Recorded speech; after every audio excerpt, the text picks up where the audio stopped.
দেশ আমাদের প্রোগ্রাম দিয়েছি। কেন দিয়েছি? যে আমরা যেখানে প্রোগ্রাম করতে যাই বাধাপ্রাপ্ত হই, আমাদের মানুষকে, নিরীহ মানুষকে বিভিন্নভাবে মামলা দিয়ে তাদের জেল খাটানো হয়, তাদের উপরে লাঠি চার্জ করা হয়, তাদেরকে হামলা করা হয়, বিভিন্নভাবে বেজ্জতি করা হয়, মানুষের ঘর থেকে বেরোতে পারে না। এই অন্যায় অত্যাচার আমরা সহ্য করব না। আপনারা যদি চান আমাদেরকে নির্মূল করবেন, আমাদের ভোটাধিকার থাকবে না, আমাদের আওয়ামী লীগের ভোটাধিকার থাকবে না, অন্য কারো ভোটাধিকার থাকবে না, আপনারা অনেক কিছু চিন্তা করতে পারেন। আমরা সেই চিন্তাকে ধার ধারি না। আমরা এদেশের সন্তান, এদেশের জন্য আমাদের ত্যাগ আছে, এদেশের জন্য আমরা অনেক কাজ করেছি, সামনে আমরা করতে চাই, তার জন্য জীবন যদি দিতে হয় তাহলে আমরা প্রস্তুত আছি ইনশাআল্লাহ। সেইভাবে দেশের মানুষের কাছে আমরা যাব।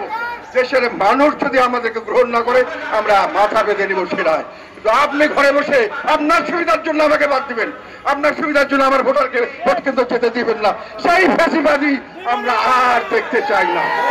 এই ফ্যাসিবাদের বিরুদ্ধে অনেক সংগ্রাম আমরা করেছি, সামনের দিকে আমরা আরো সংগ্রাম করব।